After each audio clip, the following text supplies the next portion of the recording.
ଦର୍ଶକ ବନ୍ଧୁ, ଆଜି ସକାଳର ଗୁରୁତ୍ୱପୂର୍ଣ୍ଣ ଖବର ଉପରେ ଆସୁ ନଜର ପକାଇବା। ଆଜିର ପ୍ରଥମ ଖବର, ବାଘ ସହ ଲଢ଼ି ଜୀବନ ବଞ୍ଚାଇଲେ, ବାଘ ମଲା ଯୁବକ ଗୁରୁତର। ନରସିଂହପୁର ପଶ୍ଚିମ ବନାଞ୍ଚଳ ଅନନ୍ତପ୍ରସାଦ ଗାଁରେ ଜୀବନ ବଞ୍ଚାଇବା ପାଇଁ ଜଣେ ଯୁବକ ବାଘ ସହ ଲଢ଼ିଛନ୍ତି। ଏହି ଲଢ଼େଇରେ କଲରାପତରିଆ ବାଘର ମୃତ୍ୟୁ ଘଟିଛି। ବାଘ ଆକ୍ରମଣରେ ଯୁବକ ଜଣକ ଗୁରୁତର ହୋଇଛନ୍ତି। ଆହତ ଯୁବକ ହେଲେ ଶୁଭ୍ରାଂଶୁ ଭୋଳ। ସୂଚନା ମୁତାବକ ଶୁଭ୍ରାଂଶୁଙ୍କ ଜୟପୁର ଗାଁ ନିକଟରେ ଏକ ଫାର୍ମ ହାଉସ୍ ରହିଛି। ରାତିରେ ସେ ଏହି ଫାର୍ମ ହାଉସରେ କାମ କରନ୍ତି। ଗତକାଲି ବିଳମ୍ବିତ ରାତିରେ ନିକଟସ୍ଥ ଜୟପୁର ଜଙ୍ଗଲରୁ ଏକ କଲରାପତରିଆ ବାଘ ତାଙ୍କ ଫାର୍ମ ହାଉସ୍ ଭିତରକୁ ପଶି ଯାଇଥିଲା। ଏହା ଦେଖି ଶୁଭ୍ରାଂଶୁଙ୍କ ଦୁଇଟି କୁକୁର ଭୁକିଥିଲେ। ସେ ଚତୁରତାର ସହିତ ଦୁଇଟି କୁକୁରକୁ ଖୋଲି ଦେଇଥିଲେ। ମାତ୍ର ବାଘକୁ ଘଉଡ଼ାଇବାରେ ଦୁଇ କୁକୁର ବିଫଳ ହୋଇଥିଲେ। ବାଘଟି ଶୁଭ୍ରାଂଶୁ ଉପରକୁ ଝାମ୍ପ ଦେବାକୁ ଉଦ୍ୟମ କରୁଥିବା ବେଳେ ସେ ନିକଟରେ ପଡ଼ିଥିବା ଏକ ଛୁରୀରେ ବାଘକୁ ଆକ୍ରମଣ କରିଥିଲେ। କିଛି ସମୟ ବାଘ ସହ ଲଢ଼େଇ ହୋଇଥିଲା। ଶୁଭ୍ରାଂଶୁ ବାଘ କବଳରୁ ନିଜକୁ ରକ୍ଷା କରିବା ବେଳେ ଘଟଣାସ୍ଥଳରେ କଲରାପତରିଆର ମୃତ୍ୟୁ ଘଟିଥିଲା। ଏନେଇ ସେ ପରିବାର ଲୋକଙ୍କୁ ଖବର ଦେଇଥିଲେ। ପରବର୍ତ୍ତୀ ଖବର, ବୃଦ୍ଧାଙ୍କୁ ଜାଳିଦେଲେ ଦୁର୍ବୃତ୍ତ। ସୁନ୍ଦରଗଡ଼ ଘରେ ଏକା ଶୋଇଥିବା ବେଳେ ବୃଦ୍ଧାଙ୍କୁ ଜୀଅନ୍ତା ଜାଳି ଦେଇଛନ୍ତି ଦୁର୍ବୃତ୍ତ। ଏହି ଅଭାବନୀୟ ଘଟଣା ଘଟିଛି ସୁନ୍ଦରଗଡ଼ ଜିଲ୍ଲା ହେମଗିରି ଥାନା ରଙ୍ଗିଆଠିପା ଗାଁରେ। ମୃତକ ହେଲେ ସୁମିତ୍ରା ବାଗ। କେବଳ ଗୋଡ଼ ଆଣ୍ଠୁ ତଳକୁ ଛାଡ଼ିଦେଲେ ତାଙ୍କ ଶରୀରର ଅନ୍ୟ ଅଂଶ ପୋଡ଼ି ପାଉଁଶ ହୋଇଯାଇଛି। ସାଇଣ୍ଟିଫିକ୍ ଟିମ୍ ସହ ହେମଗିରି ପୋଲିସ ଘଟଣାସ୍ଥଳରେ ପହଞ୍ଚି ତଦନ୍ତ ଆରମ୍ଭ କରିଛି। ପରବର୍ତ୍ତୀ ଖବର, ମୁଖ୍ୟମନ୍ତ୍ରୀଙ୍କୁ ମାଘ ମେଳାର ନିମନ୍ତ୍ରଣ ଦେଲେ ମହିମା ପୀଠର ସାଧୁ। ଭୁବନେଶ୍ୱର ଢେଙ୍କାନାଳ ଜିଲ୍ଲାର ଜୋରନ୍ଦା ମହିମା ଗାଦିର ଉଭୟ ବକଳ ଓ କୌପୁନୀଧାରୀ ସମ୍ପ୍ରଦାୟର ସାଧୁ ସନ୍ନ୍ୟାସୀମାନେ ମହିମା ସାଧୁମାନେ ମୁଖ୍ୟମନ୍ତ୍ରୀଙ୍କୁ ତାଙ୍କ ବାସଭବନରେ ଭେଟି ଜୋରନ୍ଦାର ବିଶ୍ୱପ୍ରସିଦ୍ଧ ମାଘ ମେଳାରେ ଯୋଗ ଦେବାକୁ ନିମନ୍ତ୍ରଣ କରିଛନ୍ତି। ପରବର୍ତ୍ତୀ ଖବର, ପିଇବା ପାଣିରେ ମାରାତ୍ମକ ରାସାୟନିକ ଦ୍ରବ୍ୟ। ଦଶରଥପୁର ଯାଜପୁର ଜିଲ୍ଲା ଦଶରଥପୁର ବ୍ଲକର ପାଲଟପୁର ପଞ୍ଚାୟତରେ ପିଇବା ପାଣିରେ ରହିଛି ମାତ୍ରାଧିକ lead, calcium, arsenic, manganese, iron ଏବଂ ମାରାତ୍ମକ ରାସାୟନିକ ଦ୍ରବ୍ୟ। 160ଟି ନଳକୂପରୁ ସଂଗୃହୀତ ଜଳ ନମୁନାରୁ 90ଟିରେ ଏସବୁ ଉପାଦାନ ରହିଥିବା ପରୀକ୍ଷାରୁ ସ୍ପଷ୍ଟ ହୋଇଛି। ଏହା ହିଁ ଏଠାରେ କିଡନୀ ରୋଗ ଓ କ୍ୟାନ୍ସର ବ୍ୟାପିବାର କାରଣ ବୋଲି ଦର୍ଶାଇଛି। ପରବର୍ତ୍ତୀ ଖବର, ଆମେରିକାରେ ବିନାଶକାରୀ ଶୀତ ଝଡ଼। 8,000ରୁ ଅଧିକ ବିମାନ ବାତିଲ। ନ୍ୟୁୟର୍କକୁ ଏୟାର ଇଣ୍ଡିଆ ବିମାନ ବାତିଲ। ୱାଶିଂଟନ ସମଗ୍ର ଆମେରିକାରେ ଏକ ଐତିହାସିକ ଶୀତଝଡ଼ ଓ ଭୀଷଣ ତୁଷାରପାତ ଯୋଗୁଁ ପ୍ରାୟ 20 କୋଟିରୁ ଅଧିକ ଲୋକ ପ୍ରଭାବିତ ହୋଇଛନ୍ତି।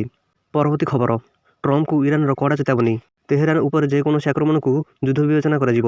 ନୂଆଦିଲ୍ଲୀ ଆମେରିକୀୟ ଯୁଦ୍ଧ ଜାହାଜ ଅଗ୍ରସର ହୋଇଥିବା ନେଇ ଆମେରିକା ରାଷ୍ଟ୍ରପତି ଡୋନାଲ୍ଡ ଟ୍ରମ୍ପଙ୍କ ଘୋଷଣାର ଦିନକ ପରେ ଆଜି ଇରାନ ଟ୍ରମ୍ପଙ୍କୁ କଡ଼ା ଚେତାବନୀ ଦେଇଛନ୍ତି। ଇରାନ କହିଛି ଯେ ତେହେରାନ ଉପରେ ଯେକୌଣସି ଆକ୍ରମଣକୁ ଏହା ସମ୍ପୂର୍ଣ୍ଣ ଯୁଦ୍ଧ ବିବେଚନା କରିବ ଏବଂ ସେହି ଅନୁଯାୟୀ ଜବାବ ଦେବା ଆରମ୍ଭ କରିବ। ଇରାନର ଜଣେ ଶୀର୍ଷ ଅଧିକାରୀ କହିଛନ୍ତି, ଆୟତୋଲା ଖମେନି ସରକାର ନିଶ୍ଚିତ କରିବ ଯେ ଇରାନ ପାଖରେ ଥିବା ସମସ୍ତ ଆମେରିକା ଦକ୍ଷତା ସହ ଏହା ଆମେରିକା ପଟୁ ଆସୁଥିବା ସାମରିକ ବିପଦକୁ ପ୍ରତିହତ କରିବ। ପରବର୍ତ୍ତୀ ଖବର, ବିବାହ ଉତ୍ସବରେ ଆତ୍ମଘାତୀ ବିସ୍ଫୋରଣ, 7 ମୃତ।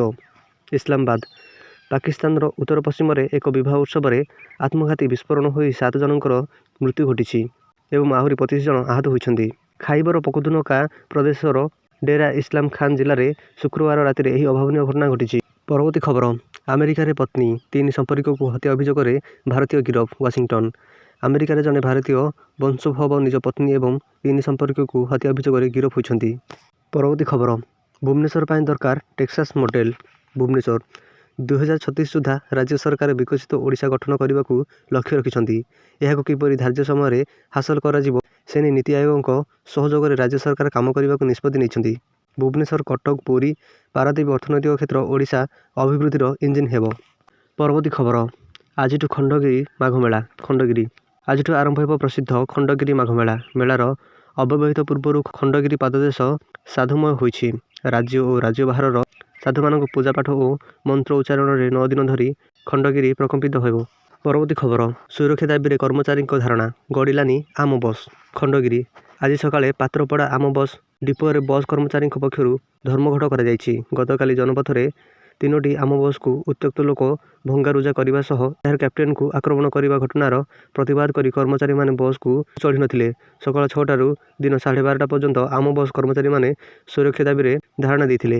ପରବର୍ତ୍ତୀ ଖବର, ଗୁରୁତର ଅଭିଯୋଗ ଆଣିଲେ 1 ନମ୍ବର ହାଟ ବିପନ୍ନ ଉଠା ଦୋକାନୀ। ଭୁବନେଶ୍ୱର ଆମ ଦୋକାନ ଜଳିନି, ଜାଳି ଦିଆଯାଇଛି, ଏଭଳି ସଙ୍ଗୀନ ଅଭିଯୋଗ କରିଛନ୍ତି ବିପନ୍ନ ଉଠା ଦୋକାନୀମାନେ।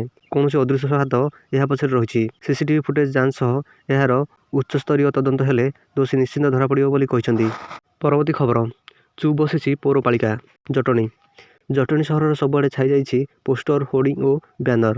ବିଭିନ୍ନ ଦଳର ନେତା ଓ କର୍ମୀଙ୍କଠାରୁ ଆରମ୍ଭ କରି ବେସରକାରୀ ଅନୁଷ୍ଠାନ, କୋଚିଂ ସେଣ୍ଟର, ସୁନା ଦୋକାନ ଆଦିର ବ୍ୟାନର ବଜାର ସହ ଜଟଣୀ ମୁଖ୍ୟ ରାସ୍ତାରେ ପୌରପାଳିକାର ବିନା ଅନୁମତିରେ ଲଗାଯାଉଛି।